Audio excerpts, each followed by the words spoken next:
Back in January, newly appointed CEO of Dealer.com, Rick Gibbs, outlined a plan for the coming year to the company. It had one simple goal: make the customer matter more. If you listen to your customers and you do what you say you're going to do, you're going to drive this level of engagement that we kind of need at this point. The past 12 months have seen Earthlings across all of Dealer.com's departments serve the goal of making the customer matter more in their own unique way. From the talent division's efforts at recruiting and retaining the best people for the job, to the cafe and building ops rolling out the red carpet for visitors. On this episode of 16 Minutes, we'll take a look at some of the highlights from a year of making the customer matter more. We'll hear tales of cross-functional efforts spanning multiple teams, long-term foundational initiatives whose impact will be felt in the years to come, and examples of small teams coming together to make big contributions towards the 2013 goal. I'm Michelle Scott. I'm Nat Woodard. I'm Andy McClay. I'm Kim Nichols. I'm Jason Parker. And I'm Aaron Barton. All that and Dennis Lemoyne on this episode of 16 Minutes. Bankrupt just 4 short years ago, Chrysler and its siblings, Jeep, Dodge, Ram, and Fiat, represents a comeback of the U.S. auto industry from the brink of extinction. Chrysler's rise is due in part to the company's embrace of Dealer.com's digital marketing products. With 2,500 dealerships running DDC websites, Chrysler represents the company's biggest OEM partnership, and it's one that set the stage for an initiative of exceptionally ambitious proportions: to open up Dealer.com advertising to 1,200 Chrysler dealerships, all at the same time. After years of listening to Dealer.com speak to the importance of integrated digital advertising, Chrysler said, "Let's do it," but gave DDC an uncomfortably short amount of time to launch the program. Multiple teams across the company geared up and got to work. In 2013, the program really hit its stride. Facing competition from additional advertising providers and no more reimbursement from the OEM, Dealer.com doubled down. Communications with business centers were strengthened, allowing DDC to understand, respond, and proactively serve the needs of Chrysler dealers across the country. The number of dedicated staff assigned to the account increased, improving service and response time. The successful DART campaign was launched nationwide, along with the addition of real-time bidding technology running behind the scenes. And Dealer.com did what it does best. It focused on the dealers themselves, personalizing the experience and customizing the product for high-value customers. The result? A stable number of satisfied CLLC dealers spending increasing amounts on advertising every month.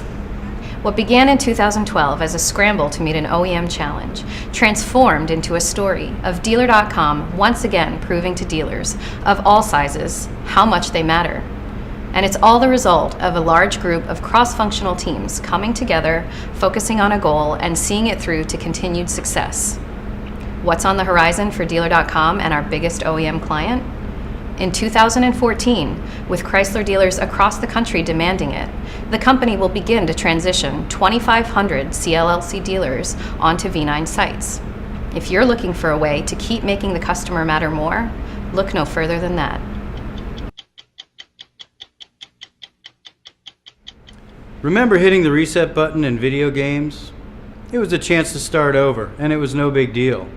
But in real life, when you're on the front lines of customer service, hitting reset has a big impact. As 2012 gave way to 2013, Dealer.com was building out its unified advertising exchange and mobilizing multiple new customer-facing teams.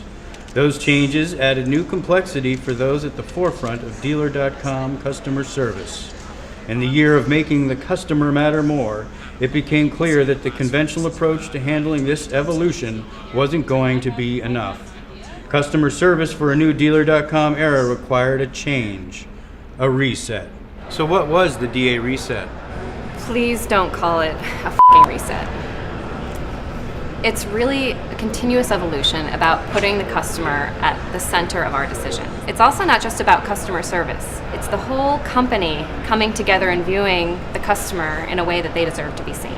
We aligned dealer support and digital advisors more closely to better connect them with other customer-facing teams. We broke down communication silos so that we could find ways to bring the customer through our organization, all the way from production to support, all the way up to the digital advisor. We even redesigned the new customer onboarding process. That sounds pretty extensive. What did that entail? By involving every customer-facing team, from production to billing, sales, marketing, advertising, everyone came together to create a new process that either reduced red tape or helped create a true sense of team for the customer. What have you seen so far? For starters, our customers connect with their entire account team before even inking a deal. They don't have to wait until they pay a bill for this to happen. So has it been a success? We started having the right conversations with the right people. Every conversation is a step towards understanding customers' needs. So in a way, every conversation is a success. Ever hear the saying, if the cook ain't happy, ain't nobody happy? Well, if you work in the area at Dealer.com known as The Kitchen, you probably have. I'm not talking about the cafe. I'm talking about the production department. And they're cooking up your websites, so you better play nice. Production is one of the most misunderstood departments in the whole company. To some, they're a faster version of dev. To others, a perpetual bottleneck. I wanted to know why opinions differed so widely. I figured if the order was for making customers matter more, then I needed to go where people knew the menu best. I had to find someone who could take the heat and would talk. Problem is, they don't trust outsiders, and getting someone to talk about their process was near impossible. I finally found someone willing to appear on camera, but they asked that their identity remain a secret. Is it true you activated over 2 million in recurring monthlies and expedited the migration of hundreds of clients to the V9 platform? Project managers launched 1,100 new sites and 1,200 platform upgrades. Custom services closed over 32,000 tasks, and ops completed 4,000 feature setups. These are Hall of Fame numbers. Is that what you're most proud of? The volume is impressive, but I'm proudest of the fact these guys averaged a company-high Net Promoter Score of 86% and maintained a 96% accuracy rating across all tasks. That's white glove service. Because that tracked closer to the company's objective of making the customer matter more? The company's objective. Listen, we're the kitchen. Do you know what that means? It means we run this joint like a 5-star restaurant. The kitchen's got to move fast and get it right every time. We're serving something special to clients and want their patronage, whether it's lobster risotto or pre-owned websites. If we deliver a high-quality product and treat people well, they're fans for life. We've always felt that way. So you increased the customer service, expedited the onboarding process. The only question is, why did you wait until this year's mandate? Well, the customer's always right, but Rick's even righter.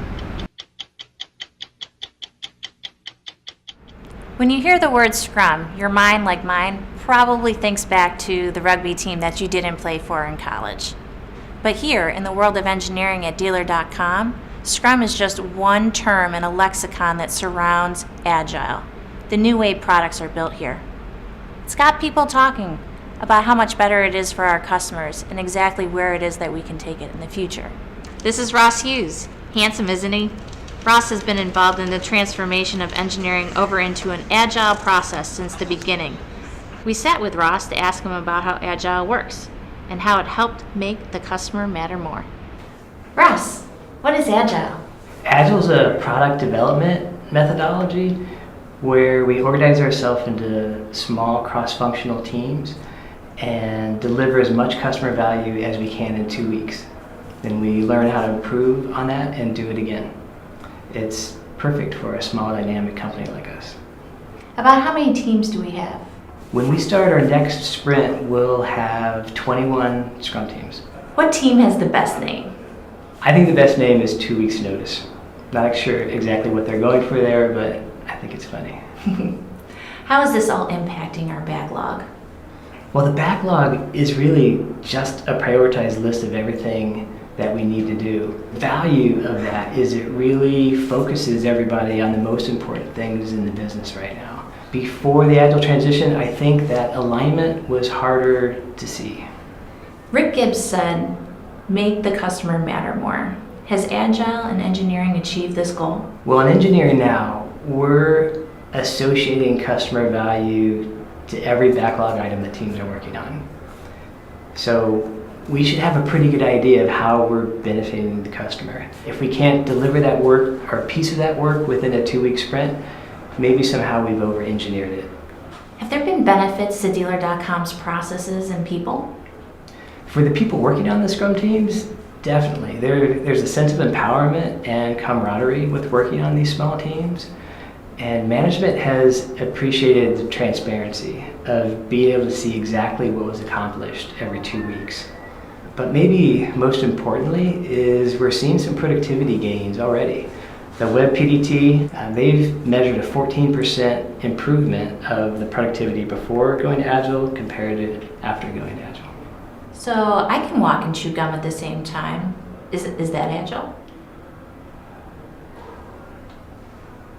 Our customers are surviving in a very dynamic environment, and we need to partner with them and learn how we can best serve them. This learning is the new currency of business, and Agile is very good at helping companies realize that. Ford Direct is a good example where there was a quickly emerging business opportunity, and we were able to pivot the organization and go after that opportunity and win it. This is a story of East Coast, West Coast. How one Earthling can make a huge difference. The improvements of Incentives Manager, and how the term Group Oneing It came to be. This project began way back in 2012 with the original signing of Group 1's East Coast dealers. 2013 was to mark the second stage of the project following the signing of their West Coast dealers by Darren Haygood. However, the relationship had begun to sour and Group 1's marketing director threatened to pull out. Perhaps this is the point where Dealer.com learned that signing a customer that really matters, top 4 in the Ward's top 125 to be precise, isn't as important as making every customer matter more. This was a company-wide effort, and the lessons learned will affect each and every customer going forward. So what did we learn from this experience? We learned how high we need to jump. That's what the client asked me. He said, Roshana, when I tell Dealer.com to jump, what should the answer be? So how high can we jump? A lot higher than we thought we needed to. A lot higher, come to find out. Seems to be that Dealer.com had started drinking its own Kool-Aid. It had set a substandard approach to clients. Not intentionally, but what happens when you work with a customer who has an incredibly high standard of excellence? It can sometimes reveal where you may be falling short. The Group 1 project made Dealer.com reevaluate its staffing and resources around launches. It increased engagement between dev and customers, eliminated silos between several departments, made Dealer take the time to understand unique customer needs better, and set a new standard for QA. Now, when a customer requires the gold standard for quality assurance, it's called Group Oneing It. But even that isn't what saved Group 1. It actually came down to this Earthling, Brendan Jackson. All the departments that came together and sacrificed for this changed the perception of DDC in the customer's eyes. But you moved to Houston to work side by side with the customers so that you could better understand and communicate their needs back to DDC? Is that true? Yep. Why did you do that? Because that's what it took. We close this episode of 16 Minutes with the one and only Dennis Lemoyne and his take on making the customer matter more. Don't you think it's strange that a company that has customers and is trying to make a profit from them has to instruct its employees to make those customers matter more? More than what exactly? More than bonuses? More than individual goals? More than promotions that are mentioned in the daily? I mean, who reads the daily anyway? Who has time? It is a job, isn't it? It's a wonder between the daily and the Facebook Life posts and the fitness classes and the parties that we have any customers left to make matter more. Now, I know what you're going to say. You're going to say, you don't understand. It's our culture. You don't get it. Well, actually, I think I do. And I think our founders do as well. You see, they had the idea that they were going to give their customers something great. A great product with great customer service. And they were going to treat their employees pretty darn great too. I guess somewhere along the line, we lost sight of the fact of why the ping pong tables and the egg cheese croissant sandwiches are actually here. Listen, I know it's easy to lose focus, especially when the company around us is growing so quickly. But what I can't understand is how it's possible for us to lose focus of the one thing that matters the most, our customers. I was really glad to see Rick get up in front of us and give us this goal of making the customer matter more. And I was equally glad to see so many people taking that to heart. I think it sets us up great for next year. I'm sorry to ruin the surprise, but next year's goal, it's just like this year's, to make the customer matter more. And in case you've forgotten who our customers are, they put it in our name. And it's on the sign out front.